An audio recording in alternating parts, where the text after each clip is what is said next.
baheula nu ru'yat eta guru kula di Cipanas Kiai Izzuddin dibawakeun mobil ku pemerintah lantaran geus pake kursi roda nyana hirup di zaman Belanda zaman Jepang sampai zaman Bung Karno bahasa Belandana bahasa Jepangna jago jasa nyaritakeun palak tek teu pernah mislep.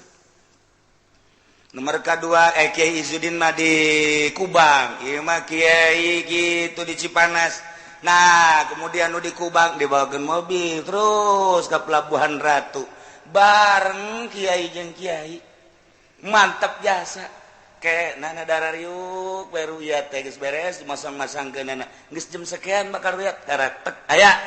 Terus kiai nu saurang, aya beres. Terus tinggal nu sajen-sajen ti ITB. Terus tina bener aya unggal tahun teu pernah mislep. Kuari nu ru'yatna wallahu a'lam. Ieu keur carita wallahu a'lam berarti teu nyaho. Ya geuninganan teu pernah mislep jeung Sulamun Airan tanggung jawab Sulamun Airan mah kumaha. Kuari cenah deuk dileungitkeun Sulamun Airan awas paham Yahudi. Awas paham Yahudi. Dengan kecanggihan teknologi nyana kudu make pemiris bae nyana kudu make dan lain sebagainya bae percayaan ka ulama deuk teh dituturkeun cenah Ki Uci mah bari atuh sanu nita aing ngomong aing mah aing doang ngan geus ngabejaan mah abe di akhirat ge kok teu ngabejaan-bejaan pan geus sakadar ngabejaan nurut atuh saboronya ana ye Nanti mending ibadah ka Allah hese amat ya yang urusan politik mau urusan ekonomi urusan budaya tilok melu los teh urusan sia tapi urusan ibadah pada yang mendek ke Allah teu meunang dilarang-larang ku sia aing nu deuk ibadah aing nu boga keyakinan aing nu ngitung aing nu belajar sia ngaji henteu naon henteu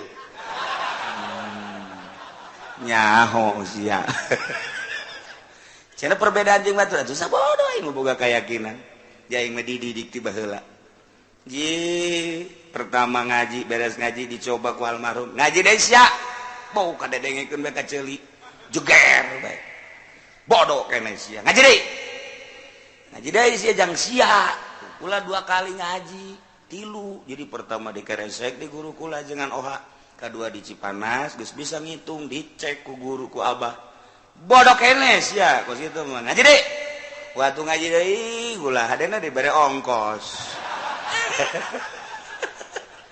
kaji deh balik jadi itu kakak coba hitung itu benar hitung deh itu benar coba ngitung 100 tahun wow hitung nyieun gula mah 100 tahun nyieun cek aing bila perlu tantangan gue ngabain gitu kuduna tuh geus beres abah bisa henteu abah mah tuh kan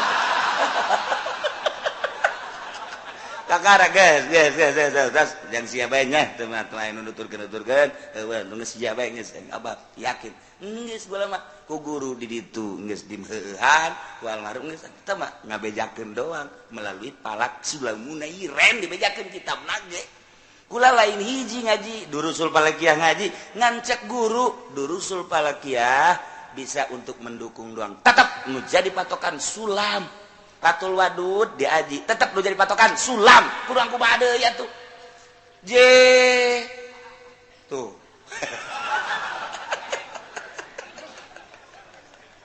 datang kata tadi nanti bisa ge kula make eta teh naon ngaranna ngitung-ngitung dulu sama Baparia nu leutik di SMP teh nu leutik logaritma sia mah aing datang ke belajar heula logaritma sekian eta teh jang ngaji durusul falakiyah belajar heula logaritma di guru teh log beres tapi geus beres tetep nu jadi patokan ieu mah jang ngadukung doang lain hiji ngaji palak andai kata engke aya palak-palak nu lain tetep tolak ukurna eta guru kurang kumaha geus beres tangga kuat acan-acan Ki Uci masalah tuh kajian salah lain bener kan gue sia ngadu heula jeung aing sia ye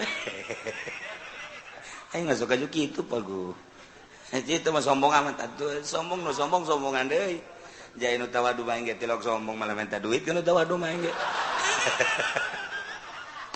beres dek cenah Ki Uci mah aing memang teu beres pugu sia bae deuk ngaraon ngaraji ka aing atuh aing kita henteu naon henteu Oh iya cenah kiai hayang bener atuh hayu hayang bener mah. Sekali-kali kula salah atuh masalah. Tinggal silih hampurakeun bae eta. Gitu tuh sakitu doang. Jas salah na kiai mah bener. Waduh.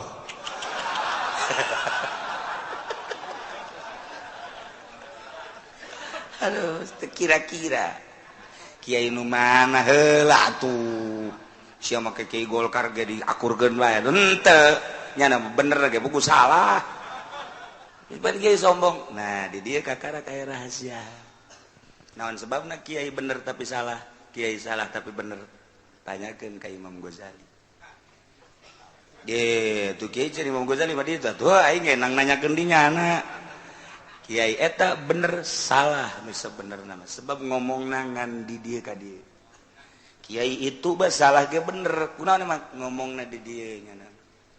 Ye, beda omongan nu di dieu jeung omongan di dieu. Bedana kumaha sia ge? Omongan di dieu mah mun balik culak-cileuk hayang disasalaman amplop. Tuh kan cak Haji Pudo sia kaing deui. Hari nu ngomongna di dieu cuek, geus henteu beda aing menyampaikan lillahi ta'ala salahna ge jadi bener sebab teu neuleuh dunia. Kiai eta mah Golkar benerna ge salah sebab benerna ge neuleuh dunia.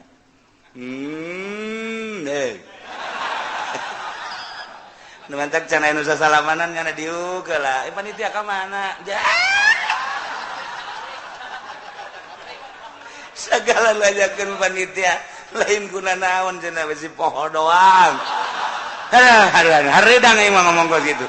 Keur benerna ge salah sebab dalil jang eta. Ari si itu masalahna ge bener sebab ti dieu ayana teu pernah neuleuh kitu. Eta masih panjang urayanana, malah geus. Geus mari datang ka mana karang haji. Wasyamsa wal qamara wan nujuma musakhkharatin bi amri. Panon poe lempang nurut ka Gusti Allah, bulan lempang nurut ka Gusti Allah, bintang lempang nurut ka Gusti Allah. Nu mantak bisa dihitung perjalanan matahari, perjalanan bulan, perjalanan bintang, bisa diteropong melalui ilmu peneroponganana. Di zaman Kangjeng Nabi aya sahabat terus di kadieu aya tabiin terus atba tabiin dan selanjutnya. Weh lain lalagaan. Pokona kabeh ciptaan Allah, kabeh aya di bawah perintah Allah Subhanahu. Allahul khalqu wal amru tabarakallahu rabbul alamin. Ala eling lahu tetep ka Allah al khalqu ari ngadamel wal amru jeung parentah kullu sakabehna. Secara mutlak ngadamel teh nang Allah, secara mutlak marentah